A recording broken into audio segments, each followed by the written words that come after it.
হবে সুন্নিয়তের গণজোয়ার। এই জোয়ারকে সেই দিন থেকে আর কিয়ামত পর্যন্ত কেউ দাঁড়িয়ে রাখতে পারবে না। কারণ আমরা সুন্নি জামাত রিয়েল ইসলামকে লালন করি। আমরা ইসলামের নামে জ্বালাও পোড়াও করি না, আমরা ইসলামের নামে দাঙ্গাবাজি করি না, আমরা শান্তিতে বিশ্বাসী। কথা বলেন ঠিক কিনা? আমার মুরব্বী বাবারা, আল্লাহর হাবিব সাহাবী 3 জন 4 জনকে পাঠাইলেন কাফেলা নিয়ে জিহাদের ময়দানে। আল্লাহর হাবিব বলেছেন, আল জিহাদু মাজিন ইলা ইয়াউমিল কিয়ামাহ, জিহাদ কিয়ামত পর্যন্ত অব্যাহত থাকবে।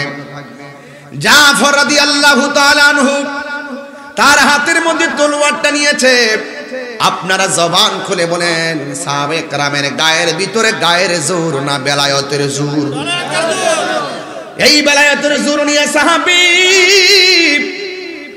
যুদ্ধের ময়দানে চলে গেছে, কিন্তু তার সঙ্গে কোনোভাবেই অন্যান্য কাফেররা পেরে উঠতে পারতেছে না। এবার তারা চতুর্মুখী আক্রমণ শুরু করলো। এবার চতুর্দিক দিয়ে আক্রমণ যখন শুরু করেছে, ওই সাহাবীটা আমার নবীরে কেমন ভালোবাসতো, নবীর জবানের কথার কত মূল্যায়ন করত, জীবনটার তুচ্ছ মনে করেছে, শাহাদতের পানিটারই শ্রেষ্ঠ মনে করেছে। এই সাহাবী হাতের মধ্যে তলোয়ার নিয়ে কোনোভাবেই পারতেছে না, এমন ভাবে বের দিছে। একটা বিয়াদব সাহাবী জাফরের ডান হাতের মধ্যে একটা কোপ মারছে। কোপটা মারার পরে অর্ধেকটা হাত কাটটা ঝুলে লাগেছে, আর তলোয়ারটা ডান হাত দিয়ে আলগাইতে পারে না। বাম হাতের মধ্যে তলোয়ারটা নিছে, বাম হাতের মধ্যে তলোয়ারটা লইয়া যুদ্ধ করতেছে, কিন্তু ডান হাতটা যে অর্ধেকটা কেটে গেছে, এই হাতটা এমনি ঝুলতেছে। এই ঝুলার কারণে তার যুদ্ধ করতে অসুবিধা হইতেছে। বন্ধুরে, এই সাহাবী আমার নবীর কথার কত গুরুত্ব দিছে। কই দরকার হয় মরে যাব, যুদ্ধের মাঠ থেকে পলায়ন করো। ডান হাতটা যখন ঝুলতেছে, বাম হাতটা দিয়ে যুদ্ধ করতে অসুবিধা হইতেছে। এই হাতটারে কি করব? পায়ের তলায় ডান হাতটারে ফালাইয়া সাহাবী নিজের হাতটারে নিজের টান দিয়া ছিঁড়া ফেলাইছে। আর জোরে জোরে কর, 3 বার কর না আল্লাহু আকবার। এই ব্যাখ্যা আমি কি দিব? ও নবী গো, কেমন ভালোবাসতো সাহাবীরা দিনকে। আজকে আমরা দিন ভালোবাসতে জানি না, কোরআন পড়তে জানি না, আল্লাহর জিকিরটাও স্বাধীনভাবে মুক্ত মনে অন্তর দিকে করতে জানি না। শুধু দুনিয়া দুনিয়া দুনিয়া দুনিয়া, এ দুনিয়া ছেড়ে। একটা গজল গাই বাজান, আমার কলজা থেকে গাইতাছি বাজান। এ দুনিয়া ছেড়ে চলে যাবে একদিন। সবাই এ দুনিয়া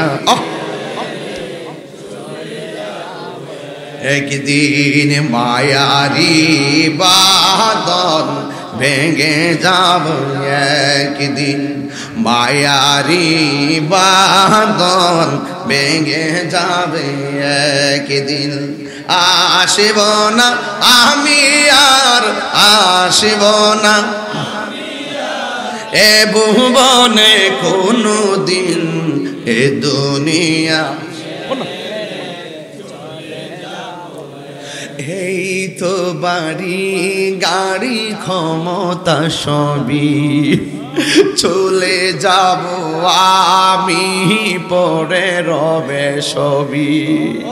এই তো বাড়ি গাড়ি ক্ষমতা সবই চলে যাব আমি, পরে রবে সবই।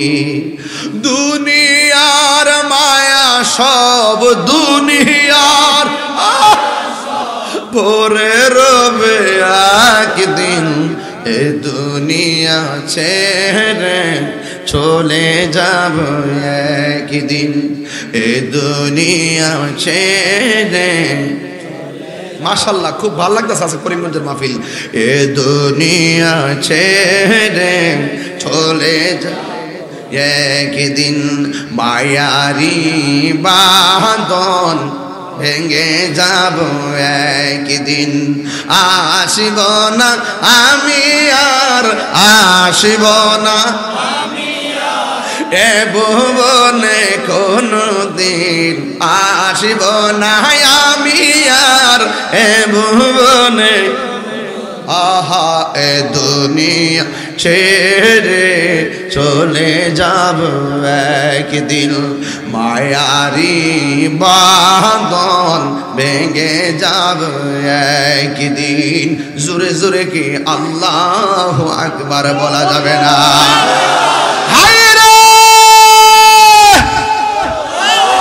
ও আমার কিশোরগঞ্জ করিমগঞ্জ রাসুটিয়া পাড়ার বাবা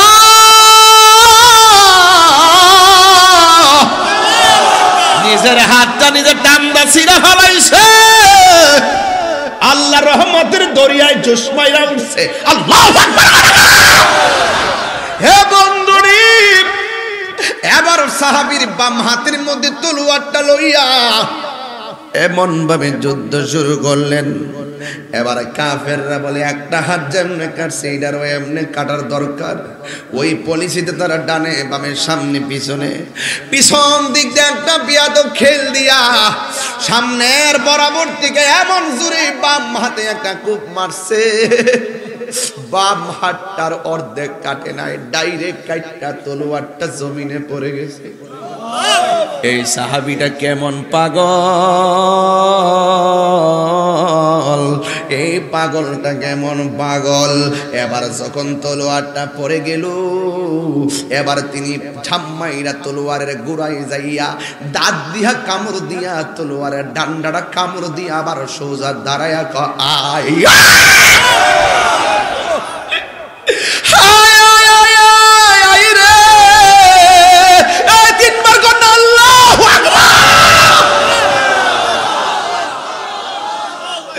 আকাশ বাতাস তত্তর গিরা উঠে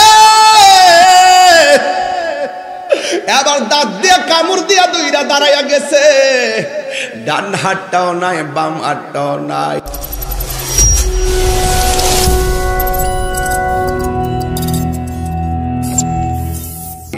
একটা বিয়াদব কই এমনি তো পারা যাবে না দুইটা চোখ অন্ধ করে দিলে সে যুদ্ধের রাস্তা হারাইয়া ফেলবে এরপরে ফালাইয়া তারে মারতে পারবো এবার চোখের মধ্যে আঘাত করে সাহাবী নিশানা হারাইয়া ফেলে মাটিতে পড়ে গেছে বুকের উপরে দূরে ছুরি ঢুকাইয়া এমন ভাবে সাহাবীরে দুনিয়ার দিকে বিদায় করলো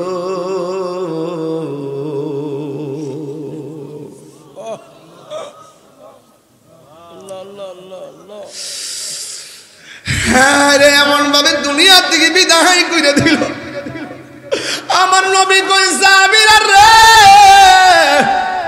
আমার জাফর রে যে এইভাবে তারা ডান হাতটা কাটছে বাম হাতটা কাটছে আর বিনিময়ে আমার জাফর কি লাভ করছে জানোনি কয় কি কয় হাসরের ময়দান যেদিন কায়েম হবে যেই দিন মানুষ নিজের গামে নিজের আশা তার কাটবে ওই কঠিন মুসিবতের দিন আমি নবী মাকামে মাহমুদের গোড়ায় সেজদায় পড়ে থাকবো সব নবীগণ নাফসি নাফসি করবে শাফাতি লি আহলিল কাবাইর মিন উম্মতি আমি আমার উম্মতের জন্য আমি সুপারিশ করব আমি নবী যখন সবার জন্য সুপারিশ করব 50,000 বছর যারা এখানে দাঁড়ায় থাকবে আমি নবীর কথার দ্বারা সেই দিন হাসরের ময়দানের বিচার কাজটা শুরু হবে সব হিসাবের পর আবার আল্লাহ আমারে যখন শাফাতের অধিকার দিবেন আমি টাইনা টাইনা টাইনা টাইনা টাইনা টাইনা একটা একটা করে জান্নাতের লাইনে দাঁড় করাবো সব লাইনে দাঁড়াবে আমি নবী সামনে থাকবো একটা উটের উপরে এই পৃথিবীতে কয়েকটা জিনিস নামাজ না পইরা রোজা না রাইখা হজ না কইরা বেহেশতে যাইব একটা হলো নবীর উট মুবারক যেই উটের নাম হলো কাসওয়া যেই উটের উপরে আমার নবী চলতেন 2 নম্বর হলো উস্তুনে হান্নানা খেজুর গাছ আমরা যেই খেজুর গাছের এই তপ্তায় নবী হেলান দিয়া বক্তব্য দিতেন, খুতবা দিতেন। 3 নম্বর হলো ইউনূস নবীর যেই মাছটা গিলছিল সেই মাছটা বেহেশতে যাবে। 4 নম্বর হলো যেই আসহাবে কাহাবের কুত্তারা 7জন আল্লাহর ওলিকে পাহাড়ের গুহার মধ্যে কিতমির নামক কুত্তারা পাহারা দিছিল, ওই কুত্তারা জান্নাতে যাবে।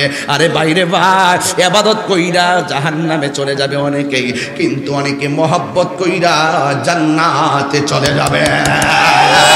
আরে 2 হাত তুলে কোন আল্লাহু আকবার, আল্লাহু আকবার, আরে রিসালাত ইয়া রাসূলুল্লাহ, ওয়া জিয়া দরবার শুনে জিন্দাবাদ জিন্দাবাদ, মামা পীর মুফতি গিয়াসউদ্দিন আত্তারি সাহেব জিন্দাবাদ জিন্দাবাদ। পরের জায়গা পরের জমিন ঘর বানায় আমি রই, আমি তো সেই ঘরের মালিক। কষ্ট নেন না বাজার, আল্লাহর জমিনে থাকবো, জীবন দিব আল্লাহর জন্য। কথা কোন ঠিক কিনা? নুন খাইলে গুণ গাউন লাগে বাজান, কথা কোন, নাইলে নিমক খারাপ বলে নিমক খারাপ। কথা কোন ঠিক কিনা বলেন? আল্লাহর জমিনে শেষ একমাত্র আল্লাহকেই দিব। কথা বলেন ঠিক কিনা বলেন?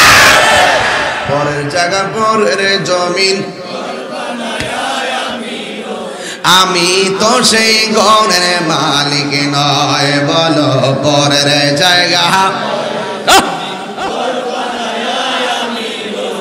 আমি তো সেই ঘরের মালিক নয়, সেই ঘর খানা যার জমিদারি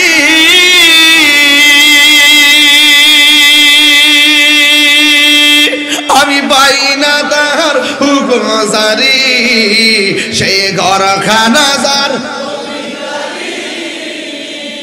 আমি পাই না তার হুকুম জারি, আমি পাই না জমিদারের দেখা, আমি পাই না জমিদারের দেখা, মনের দুঃখ কারে কয় আমি তো সেই ঘরের মালিক নয়, বলো পরের জায়গা আমি তো সেই ঘরের মালিক নয়। জমিদারের ইচ্ছা মতো দেই না জমি চাষ, তাই তো ফসল ফল নার দুঃখ 12 মাস। জমিদারের ইচ্ছা মতো দেই না, তাই তো ফসল ফল নার দুঃখ বা, আমি খাজনা পাতি সবই দিলাম, তবু আমার হয়ে যে নিলাম, আমি খাজনা পাতি তবু জমিন আমার হয়ে যে নিলাম, আমি চলি যে তার মন জোগায়া, আমি চলি যে তার মন জোগায়া, তাকে নাই মিলে না সই, আমি ঘরের মালিক নয়, বলো পরের জায়গা আমি তো সেই ঘরের মালিক নয়, বলো ঘরের জায়গা। মাশাআল্লাহ, আমি তো সেই ঘরের মালিক নয়। একটা জবানও বন্ধ রাখবেন না, মহব্বতে মায়ার সুরে বলো সুবহানাল্লাহ। আল্লাহর হাবিব বলেন, আমি উম্মতদেরকে সুপারিশ কইরা সবার লাইন ধরে দাঁড় করাবো, আমি নবী সামনে থাকবো, আমার পিছনে আমার উম্মতেরা থাকবে, এর পিছনে 1,24,000 পয়গম্বর নবীগণ থাকবেন, তার পিছনে অন্যান্য নবীগণ উম্মতগুলা থাকবেন। দেখছেন নি আমার নবী শ্রেষ্ঠ, আমরাও শ্রেষ্ঠ। কথা কোন ঠিক না বেটি? এবার আমার নবী বলে, ওই কঠিন মুসিবতের সময় আমি যাবো উঠ দিয়া, আমার উম্মতে পিছন দিক দিয়া ছুটবো, পিছনে একটার পিছে আরেকটা। বন্ধুরে, একটা মাত্র মানুষ সবার মাথার উপরে পাখির মতন উড়াইলা উড়াইলা জান্নাতে যাবে, জ্বালা জোড়ায় না, জ্বালা জোড়ায় না রে, ওরে ভেতরে লাই গাছে আগুন, ভেতরে লাই পানি দিলে নিবে না জ্বালা জোড়ায় না, জ্বালা জোড়ায় না রে, জ্বালা জোড়ায় না, জ্বালা জোড়ায় না রে। আগে যদি জানতাম ভালোবাসা, ঠিক কিনা রে বাবা? আরে বেটা, আমি চ্যালেঞ্জ করে বলতে পারি, আমরা যদি রাসূলকে পাইতাম, কাফেররা আমার নবীরে তীর মারতো। আল্লাহর কসম, আল্লাহর কসম, এই করিমগঞ্জের আশেকরা, আশুলিয়া পাড়ার আশেকরা, কিশোরগঞ্জের আশেকরা ওই তলোয়ারের সামনে আমাদের বুকটা পাইতা দিয়া আমাদের জীবন দিয়ে দিতাম। মুস্তাফার বদলে একটা পাথরের আঘাত লাগতে দিতাম না, লাগতে দিতাম না, লাগতে দিতাম না।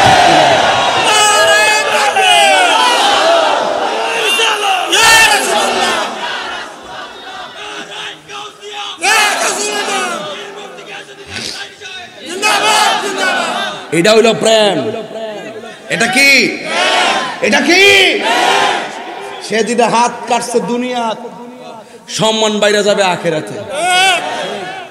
মাটির উপরে থাইকা পচা আলো লাগাইলে, পচা বীজ লাগাইলে গাছ উঠবে? গাছ উঠবে? গাছ উঠবে? মাটির উপরে থাইকা নবীর বিরুদ্ধে কথা কইয়া, মাটির উপরে থাইকা আল্লাহর বিরুদ্ধে কথা বইলা,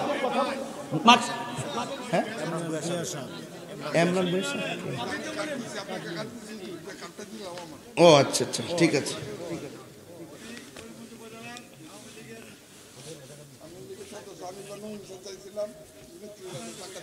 আচ্ছা যাক, আলহামদুলিল্লাহ আমাকে একটু আমাকে গিফট করছেন। এবার তিনি নমিনেশন চাইছিলেন, আওয়ামী লীগের সদস্য না? যাক, দোয়া আছে আমার, আমি একটু গিফট করছে, আমি এটা সম্মানের সাথে শ্রদ্ধার সাথে গ্রহণ করলাম। আমিন খন। বাজান, আমার প্রতি কি রাগ করতেছেন আপনারা? আমি কিন্তু আমার মন মতো কথা বলতেছি, আমি কাহারও কথায় না, আমার মন, আমার ব্রেন যে দিতে যাইবো আমি সেই দিক দিয়ে আসি। এক বেচারা দুনিয়াতে দুই হাত কাটটা আখিরাতি বলে ফাঁকির ডানা লাগাই দে, সবাই যা আইটা তাই না যা উড়াই না। দাম কি বাড়ছে না কমছে? আরে বাড়ছে না কমছে? তো মাটির উপরে থাইকা হাত কাটটা যদি কবরে হাসরের মিজানে ফুল ছিঁড়াতে এত বড় সম্মানই হতে পারে, তাইলে তো আমি বলতেই পারি মাটির উপরে থাইকা নবীর বিরুদ্ধে কথা কইয়া, নবীর মাটির উপরে থাইকা আল্লাহর বিরুদ্ধে কথা বইলা, মাটির উপরে থাইকা সুদ খাইয়া, মাটির উপরে থাইকা ঘুষ খাইয়া, মাটির উপরে থাইকা গীবত কইরা, মাটির উপরে থাইকা মার বুকে লাথি মাইরা, মাটির উপরে থাইকা ইসলামের বিরুদ্ধে কথা বইলা, মাটির নিচে যাইয়া ইন্নাকা লা তাজনি মিনা শাওকিল ইনাম, আঙ্গুরের গাছ থেকে যেমন করে কাঁঠালের আশা করা যায় না, মাটির উপরে 2 নম্বরই কইরা মাটির নিচে 1 নম্বর জান্নাতের বিছনা পাওয়া যাবে না। আমার ওয়াজের মূল থিম এখানে, যা করবেন এখান থেকে কইরা যান। আর আল্লাহ তো আমারে তো এমন সুযোগ দিয়েছেন, কালকে তো আমি শপথই করলাম বলি বেটা, আমি এই জায়গাটাতে খুব গুরুত্ব দিছি, সেই জন্য আমি সেই দিকে যাই নাই। তবে প্রতিনিধিত্বের প্রয়োজন আছে, সময় বলে দিবে। আমার এই জায়গাটা 22 বছরের ক্যারিয়ার, এই জায়গাটার জন্য আমার মায়া লাগে। সেই মায়া আমি বলেছি যে কেউ দেশ পাহারা দিবে, কেউ ধর্ম পাহারা দিবে। আমাদেরকে আমাদের মতো ছেড়ে দেন। মারহাবা জোরে কর। যাই হোক, সেদিকে না, এটার আরেক জিনিস, ওগুলা বলতে চাই না। এই পৃথিবীর সব তুচ্ছ, মোস্তফার প্রেম আমাদের কাছে সবার শ্রেষ্ঠ। এটা প্রমাণ করতে হবে কাজে এবং কর্মে। কথা বলেন ঠিক কিনা? কারা কারা বেজার হইছেন হাত তোলেন। ওরে একটা তুলছে না, বুঝছে না? আর কোন সময় বুঝবো? বয়স দি 22। কথা কোন ঠিক না বেটি? কেটে কেটে আজকে নগদ টেহা দিচ্ছেন, হাত তোলেন। হাত নামা চোখ লাগবো, সবাই দিচ্ছেন। কত হয়েছে গণ্যা কইতারেন না? যা গণ লাগতে বাদ দেন। আপনার কি কষ্ট হইতেছে বাজান? দুঃখ হইতেছে? তো ওই সাহাবী যে দুনিয়ার জমিনে থাইকা যে হাত কাটছে, মরার পরে হাসরের মাটিকে সম্মান কমছে না বাড়ছে? আল্লাহর হাবিব ডাক দিয়া বলেন, সাহাবীরা রে, আমার সাহাবী জাফর দুনিয়ার জমিনে 2টা হাত কেটেছিল, হাসরের ময়দান যেদিন কায়েম হবে, আমার আল্লাহ তার দুই হাতের জায়গার ভিতরে পাখির গাছের ডালের পাখির ডানা লাগাবে না, জান্নাতের নূরের দুইটা ডানা লাগায়া দিবে। এই জন্য জাফরের একটা উপাধি আছে, যে উপাধির নাম হলো তৈয়ার। জোরে কন্যা সুবহানাল্লাহ। সবাই যাবে ঝাঁকে ঝাঁকে, আর আমার সাহাবী উপর দিয়া বর কইরা কইরা উড়াইলা উড়াইলা জান্নাতে যাবে। জোরে কি সুবহানাল্লাহ বলা যাবে না? হেলিকপ্টার উঠলে একটা ভাব লাগেনি? ভাব লাগেনি? এই হলো সাহাবী যখন শহীদ হয়ে গেল। আর একটা সাহাবী তলোয়ারটা হাতের মধ্যে নিয়ে নিছে, যে এই সাহাবীর একটা উপাধি আছে সাইফুন মিন সুয়ুফিল্লাহ, যাকে আল্লাহর তরবারি সমূহের মধ্যে একটা তরবারি বলা হয়। জোরে জোরে কি আল্লাহু আকবার বলা যাবে না? হেরার গুহায় তোমারি থেন, কেশিয়ার আসেনি? কেশিয়ার হেরার গুহায় তোমারি থেন, আসমান থেকে নামে আল কোরআন, ভাঙল সবার ভুল তোমারই ওপরে, আসিল কোরআনের ছায়া তোলে, খালিদ ওমর আলী আবু বকর, কমাই দেন, ইসলামী চান্দা নীল যে তুলে, আল আমিন তুমি ছিলে চিরদিন সকল মানুষের তরে, হে রাসূল, আমার যুবকগুলা বলো, হে রাসূল তোমাকে ভুলি আমি কেমন করে, হে রাসূল তোমাকে ভুলি আমি কেমন করে। সবাই কন্যা, হাজারো ব্যথা বেদনার পরে ফিরে আসনি তুমি, দিনের আলো তুমি ছড়িয়ে দিতে, চলে গেছ মদিনায় মক্কা ছেড়ে, হে রাসূল তোমাকে ভুলি আমি কেমন করে, হে রাসূল তোমাকে ভুলি আমি কেমন করে। খেয়ে না খেয়ে দিনী প্রচারের কাজে নিজেকে দিয়াছ বিলিয়ে, আমরা বিলাইতে চাই কি চাই না? খেয়ে না খেয়ে দিনী প্রচারের কাজে নিজেকে দিয়াছ বিলিয়ে, তাই ফেরে কাফেরেরা চিনল না আলো, দুষ্ট ছেলেদের পিছু দিল লেলিয়ে, পাথরের আঘাতে ক্ষত বিক্ষত হয়ে সারা শরীর থেকে রক্ত ঝরে। একটা গজলের বই আছে, আমার অনেক লেখা আছে, আপনারা নিয়ে যাবেন ইনশাল্লাহ, 50 টাকা করে কাজে লাগবে ইনশাল্লাহ। হে রাসূল তোমাকে ভুলি আমি কেমন করে। ইয়া রাসূলুল্লাহ কোন না কেন? ও বন্ধুরি, খালিদ বিন ওয়ালিদ তলোয়ারটা হাতের মধ্যে নিয়ে এমন ভাবে যুদ্ধ শুরু করেছে, চোখের ভিতরে হলো অন্যান্য ভাইয়ের শাহাদাতের রক্ত ভাসতেছে। রক্ত যখন গায়ে থেকে ঝরে, ইতিহাস পাল্টাই, কথা কোন ঠিক কিনা? এরপরে খালিদ ইবনে ওয়ালিদ যখন হাতের মধ্যে তলোয়ারটা নিয়েছে, যার উপাধি হলো সাইফুন মিন সুয়ুফিল্লাহ, যাকে আল্লাহর তরবারি সমূহের মধ্যে একটা তরবারি বলা হয়, তিনি আবার তলোয়ার নিয়ে ঘুরে দাঁড়ায়া গেছে। এমন ভাবে যুদ্ধ শুরু করলো, খালিদ বিন ওয়ালিদের সঙ্গে কোনোভাবে পারে না। গায়ের মধ্যে কি গায়ের জোর না বেলায়েতের জোর? যুদ্ধ করতে করতে করতে করতে 95 যুদ্ধের ফলাফল মুসলমানদের পকেটে চলে এসেছে, আর মাত্র বাকি আছে কয় পার্সেন্ট? 5% মুহূর্তে ওই খালিদ বিন ওয়ালিদের মাথা থেকে পাগড়িটা পড়ে গেছে। মাথার মধ্যে একটা হেলমেট ছিল, এই হেলমেটটা ঠাস করে পড়ে গেছে। এরপরে খালিদ বিন ওয়ালিদ কি করছে শুনেন, ওই যুদ্ধ ফলাইয়া দিয়ে হেলমেটটার খুঁজতে যাইয়া তিনি তালাশ করতেছেন। এবার অন্যান্য সাহাবীরা জিজ্ঞাসা করে, খালিদ বিন ওয়ালিদ আপনার মাথা থেকে হেলমেট পড়ছে, আমাদের মাথার হেলমেটটা আপনার মাথায় লাগাইয়া যুদ্ধ করেন। আপনি যেইভাবে পিছন দিক দিয়ে হেলমেট খুঁজতেছেন, ওই দিক দিয়ে কাফেররা তো আমাদের সীমান্তে প্রবেশ করে যাচ্ছে, আমরা তো নিশ্চিত 55 বিভাগ বিজয়ের রেজাল্টটা তাদের হাতে চলে যাবে। খালিদ বিন ওয়ালিদ ডাক দিয়ে কয়, না না, আমার হাতের মধ্যে শক্তি পাই না, আমার হেলমেটটা লাগবে। ওই আমাদের হেলমেটটা নেন না। কয় না, তোমাদেরটা হবে না, আমাদেরটাই লাগবে। গুড়ার পায়ের নিচে ধুলাই দূষিত হয়ে গেছে, হেলমেট খুঁজে পাই না, ঘুরতেছে পাগলের মতো। হঠাৎ করে দেখতেছে হেলমেটটা পড়ে আছে। এরপরে এই হেলমেটটা খালিদ ইবনে ওয়ালিদের মাথার মধ্যে লাগাইছে, লাগাইয়া আবার বীরের মতো তিনি তলোয়ার নিয়ে দাঁড়ায় গেছে। এমন ভাবে যুদ্ধ শুরু করেছে।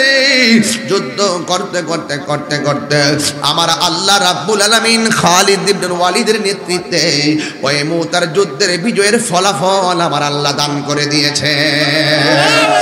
মুসলমানরা জিতে গেছে, আমার নবী কি খুশি না বেজার? এ বন্ধু, এখন সাহাবায়ে কেরাম যুদ্ধের পরে পরস্পর বলা বলি করে আমরা অনেক খুশি হয়েছি। আল্লাহ আমাদেরকে বিজয় দান করেছেন, শুকরিয়া তার নামাজ পড়তেছে। আবার কিছু সাহাবী খালিদ ইবনে ওয়ালিদকে প্রশ্ন করে, ও খালিদ ইবনে ওয়ালিদ, আপনি যুদ্ধের ময়দানে এত বীরত্বের সঙ্গে যুদ্ধ করেছেন, কিন্তু হঠাৎ করে কেন আপনি পিছনে চলে গিয়েছিলেন? কই আমার হেলমেটের জন্য চলে গিয়েছিলাম। কই আমাদের মাথায় কি হেলমেট ছিল না? কই ছিল। কই এইগুলা পরলেন না কেন? খালিদ ইবনে ওয়ালিদ বলেন, আমার গায়ের মধ্যে কোনো জোর নাই, আমার সব শক্তি হলো হেলমেটের ভিতরে। এবার সাহাবীরা ডাক দিয়া বলে, ও খালিদ ইবনে ওয়ালিদ, ওই গায়ের শক্তির সঙ্গে হেলমেটের সম্পর্ক কি? ডাক দিয়া বলে, এ নবীর সাহাবীরা, আমার হেলমেটটা লাগাইলে আমি গায়ে শক্তি পাই, এর একটা মাত্র কারণ এই হেলমেটের ভিতরে ছিল আমার হাবিবুল্লাহ নবীজির পবিত্র চুল মুবারক। আর জবান খুলে কন্যা আল্লাহু আকবার। আমি নিজে আমার নবীর চুল মুবারক দেখেছি, মারহাবা কন্যা কেন? আমার নিজের চোখে আমি নবীর দাড়ি মুবারক দেখেছি, চুল মুবারক দেখেছি। কারণ আমার নবীর চুল মুবারক হলো কুকুরানো। ওই মিলাদুন নবীর চাঁদে নবীর চুল মুবারক গ্লাসিং করে রাখা হয়ে থাকতো। আর আমরা সবাই লাইন ধরে ধরে দেখতাম। আল্লাহর কসম করে বলি, যখন ওই নবীর চুল মুবারকটা আমরা দেখতাম, সবাই ওযু কইরা লাইন ধরে দরুদ পড়তে পড়তে চোখের পানি ফালায়া ফালায়া যাইতাম। না জানে নবীর চুল মুবারকটা কেমন রে, না জানে নবীর চুল মুবারকটা কেমন। আল্লাহর কসম করে বলি, আমরা দুরূদ পড়তে পড়তে চুল মুবারক দেখতে যাইতাম। 2012 সালের ঘটনা, 13 সালের ঘটনা যখন দেখতে গিয়েছি, আল্লাহর কসম করে বলি, আমরা দুরূদ পড়ে যাই, নবীর চুল মুবারকটা বলে এইভাবে বাঁকা কোকড়ানো। যখন আমরা দুরূদ পড়ি, আমার নবীর চুল মুবারক গুলো এইভাবে দাঁড়িয়ে যায়। ভালোবাসার জায়গা মদিনা, ভালো লাগার জায়গা মদিনা, বলো ভালোবাসার জোরে, ভালো লাগার জায়গা মদিনা, বলো ভালোবাসার জায়গা মদিনা, ভালো লাগার জায়গা মদিনা। এত সুন্দর জায়গা কোথাও দেখি না, এত দেখি না। সাজিয়েছেন দয়াল রব্বানা, সাজিয়েছেন দয়াল। আহা, ভালোবাসার জায়গা মদিনা, বলো ভালোবাসার জায়গা মদিনা, ভালো লাগার জায়গা মদিনা। যতই দরুদ পড়ি তৃপ্তি মিটে না, যতই দরুদ পড়ি তৃপ্তি মিটে না। আরে আশিক বিনে অন্য জানে না, পাগল ছাড়া অন্য বুঝে না। ভালোবাসার জায়গা মদিনা, বলো ভালো ভালোবাসার জায়গা মদিনা, ভালো লাগার জায়গা মদিনা। এই একই দিন কবরে যাব, কেউ তো যাবে না। এই গজলটা আমার ওলিউল্লাহ আশিকি হুজুর বলতেন। ওলিউল্লাহ আশিকি হুজুর কাবার সামনে বইয়া বইয়া খানা নবীর রওজার সবুজ গম্বুজ দেখে দেখি আমার আশিকি ভাই গজলগুলা এইভাবে গায়। একদিন কবরে যাব, কেউ তো যাবে না, একদিন কেউ তো যাবে না, যাবে না আমার শাহে মদিনা, যাবে না আমার ভালো লাগার জায়গা মদিনা, ভালোবাসার জায়গা মদিনা, ভালো লাগার জায়গা। আমার যুবক পোলাপান্ডি, যুবক পোলাপান্ডি আসল যুবক সবাই আছে, হাত লড়াই বলো, ভালোবাসার জায়গা, ভালো লাগার জায়গা মদিনা, বল ভালোবাসার জায়গা মদিনা, ভালোবাসার জায়গা মদিনা। আমার জীবনে অনেক বেশি গুনাহ, আমার বেশি গুনাহ, তাই হাবিবের কদম ছাড়ব না, তাই হাবিবের কদম ছাড়ব না। ভালোবাসার জায়গা মদিনা, বলো ভালোবাসার জায়গা মদিনা, এ ভালো লাগার জায়গা মদিনা, বলো ভালোবাসার ভালোবাসার জায়গা মদিনা। মদিনা শরীফে নূরের খাজিনা। আল্লাহু আকবার, তিনবার বলো ইয়া রাসূলুল্লাহ, মদিনা শরীফে নূরের খাজিনা, পাগল বিনে অন্য জানে না, আশেক বিনে অন্য দেখে না, ভালোবাসার না, বলো ভালোবাসার জায়গা মদিনা, ভালো লাগার জায়গা মদিনা, বলো ভালোবাসার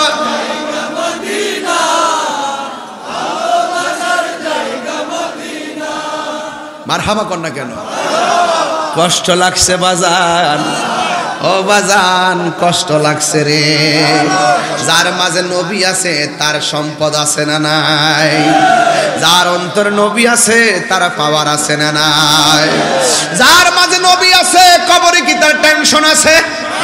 যার মাঝে নবী আছে হাসরে কি টেনশন আছে? এই জন্য আমার নবী আপনার নবী বলেছেন, আলা আলা ঈমান আলিমাল্লাহ মুহাব্বাত আলাহ, যার অন্তরে নবীর মহব্বত নাই তার ঈমান নাই। এই জন্য আমার নবী আপনার নবী রাহমাতুল লিল আলামিন বলেছেন, মায়ের চাইতে আমি নবীকে বেশি ভালোবাসতে হবে। বাবার বাবার চাইতে বেশি ভালোবাসতে হবে। এখনই জায়গা উঠা জিহাদের ময়দানে কি পাওয়া যায় বুঝতেন রে? একটু আগে বলছে না ফিলিস্তিন যাইব, ঘোড়ার ডিম যাইবে ফিলিস্তিন, জানি না তোরা রে হাইন যাবেলা হুইতা হইরা মইরা থাকবে। আরে ফিলিস্তিন যাওয়ার লাগতো না, একবার একটা হুজুর ফিলিস্তিনের যুদ্ধ হয়, আপনি বাংলাদেশ থেকে গেউ গেউ করলে লাভ হইব কি? আজকে তোর সমস্যা আছে।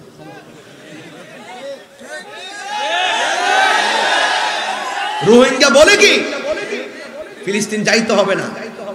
এই করিমগঞ্জে আজকে যে হাজার মানুষ হয়েছেন, আমি তো বিশ্বাস করি এই মানুষগুলা যদি চোখের পানি ফালাইয়া আল্লাহর কাছে যদি কয়, আল্লাহ ফিলিস্তিন তো যাওয়ার সামর্থ্য আমরা নাই, আমরা অস্ত্র নাই, শক্তি নাই, যাওয়ার সুযোগ নাই, ইসরায়েলের গুন্ডা বাহিনীর বিরুদ্ধে যুদ্ধ করবো মন আছে, যাইতাম পারতাছি না, কিন্তু চোখের পানি ফালায় কেন? আল্লাহ বদরের যুদ্ধে যেমনি আসমান থেকে ফেরেশতা পাঠায় নবী সহযোগিতা করাইছে মুসলমানরে, ও আল্লাহ আবাবিল পাখি ফালাইয়া যেইভাবে আব্রাহার বাচ্চারে পরাজিত কইরা তোমার খানায় কাবা রক্ষা করছো, ও আল্লাহ ওই ইসরায়েলের গুন্ডা বাহিনীরে ধ্বংস করে দাও, আসমানি প্রোটেকশন দিয়া মুসলমানকে সাহায্য করো। দুইটা চোখের পানি ফালাইয়া যদি আল্লাহর কাছে কইতাম পারি, আপনারা করিমগঞ্জের মানুষ কি মনে হয় না যে এই দুই ছোটা চোখের পানি ইসরায়েলের গুন্ডাদের ক্ষেপণাস্ত্র হয়ে যাবে?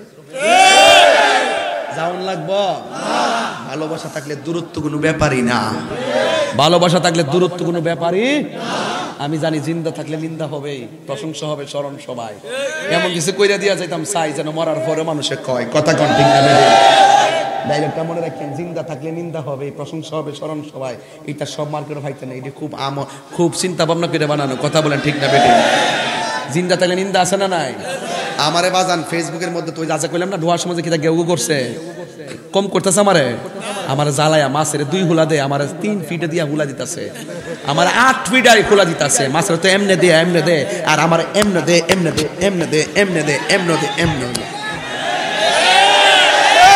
কথা কথা গেলি কেন বই দোষ গেলি কেন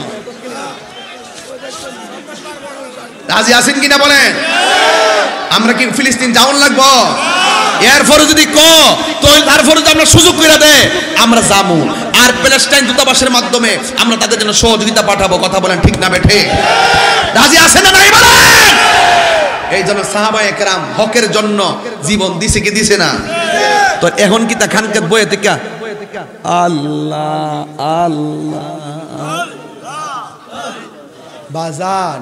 বাজান সুইডেনে কোরআনের মধ্যে আগুন লাগাই দিছে আব্বা ওই যাওন লাগবো বাজান কই সুইডেন আর কই বাংলা তোমরা যাও আল্লাহ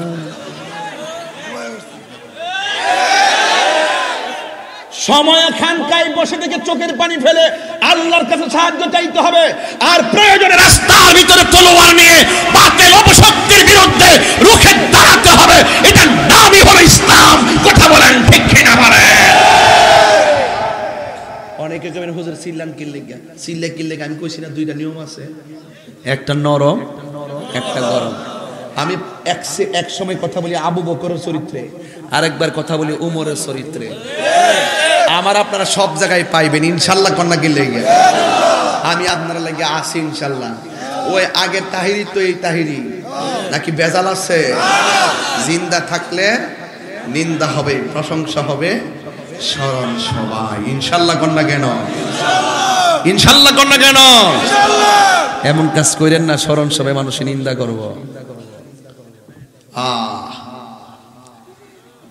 মুসলিম বিশ্ব জাগো জাগো শোনো ফিলিস্তিনিদের চিৎকার মুসলিম বিশ্ব জাগো জাগো শোনো ফিলিস্তিনিদের চিৎকার সময় এসেছে ঘুরে দাঁড়াবার ওই সাহাবী এমন সুন্দর করে যুদ্ধ করতেছে ডানে কেউ আসলে তাকে কতল করে ফেলে বামে কেউ আসলে কতল করে ফেলে সামনে কেউ আসলে কতল করে ফেলে পিছন দিক দিয়ে আসলে ঘোরায়া কতল করে ফেলে কাফেররা সিদ্ধান্ত নিল দুইটা সেনাপতির শেষ করছি তারে শেষ করতে পারলে আমরা বিজয় পেয়ে যাব এবার চারদিক দিয়ে চতুর্মুখী একটা আন্দোলন শুরু করলো একটা মানুষ ডানে তাকাইবো না বামে তাকাইবো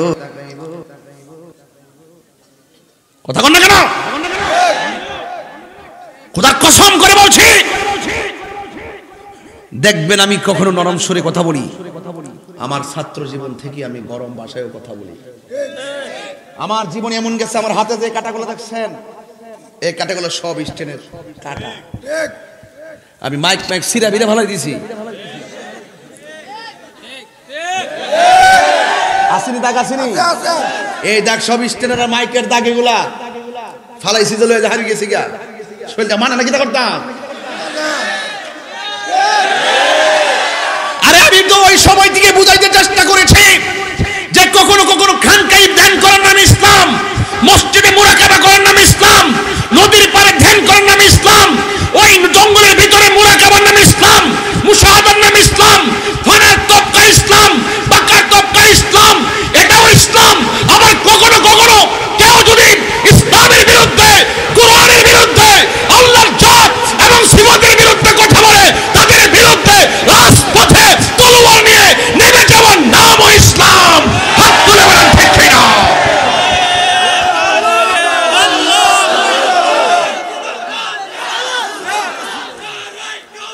ইয়া গাউসুল আজম রক্ত আছে শরীরে রক্ত আছে আমি সেদিকে যাচ্ছি ওয়াজটা নিয়া আরে বেটা নামাজ দিয়ে ওয়াজটা শুরু করছি তথ্যভিত্তিক, নামাজটা তো কাজে লাগ দিব। রুকু কি একটা কম দিমু, সাজদা কি একটা কম করু, তাসবিহ কি একটা কম পড়ু, সূরা কি একটা কম পড়ু, না ঘুমায়া ফজরে পড়ু টাকা নামাজটা পড়ুন, কাম দাম ফালে নামাজটা পড়ে অত কষ্ট করে নামাজটা পড়া নামাজটা কাজে লাগানো লাগতো না? এই কথা কি সাহাবীরা কাজে লাগাইছে নামাজ? কিভাবে লাগাইছে শুনেন। আল্লাহর হাবিব বললেন, এই সাহাবী আয় এদিকে আয়, আমি বলছি এমন জায়গায় যেতে হবে, লাব্বাইক ইয়া রাসূলুল্লাহ। এই এদিকে আয়, এমন জায়গায় যেতে হবে, লাব্বাইক ইয়া রাসূলুল্লাহ। এই এদিকে আয়, যেইভাবে সিরিয়ালটা টাইনা দিছে ঠিক সেই সিরিয়াল মোতাবেক প্রথম যারে বলছিল সেই লোকটাই জিহাদের ময়দানে শহীদ হয়ে গেল। এরপরে দ্বিতীয় সাহাবী যাকে দ্বিতীয়বার বলছিল সেই সাহাবী আবার তলোয়ারটা হাতে নিয়েছেন, তিনি আবার দ্বিতীয় সিরিয়ালে শহীদ হয়ে গেল। তৃতীয় সিরিয়ালের সাহাবীটার নাম জাফর, না বললে তো বুঝবেন না, আব্দুল্লাহ ইবনে রাওয়াহা, এগুলো বাদ দিলাম সময় কম, এগুলো টাইনা টাইনা কইলে আমার সময় যাবে বেশি, এগুলো আগে করছি টাইনা টাইনা। বন্ধুরা আমার টান দিয়া ভাঙ্গা পড়ছি 30 সেকেন্ড গেছে গা। এখন ভাবি যে কিছু যত কথা কইতারম ততি আমার লাগে ভালা, যত বইলা দিয়া যাওন যা কষ্ট হইতেছে আপনারা। এই মুহূর্তে যদি তালিকা করা হয় করিমগঞ্জে কেডা কেডা ফিলিস্তিন যাইবেন, রাজি আছেন নি? ওমা মাঝখান দিয়ে গেল, আসি না আসি না আসি, দুই হাত সোজা করেন, দুই হাত সোজা করেন, আমার ফোলা মান্ডি করে, আমার ফোলা মান্ডি আসেনি।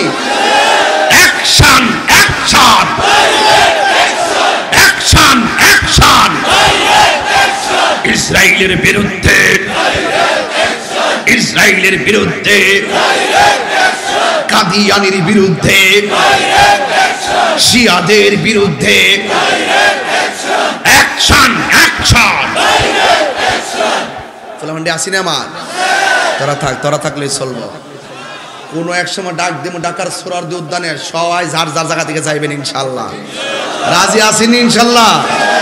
সেই দিন চলো না হাত ছানি যতই আসুক, পেছনে ফিরেও তাকায় না, আল্লাহর প্রেম ছাড়া এই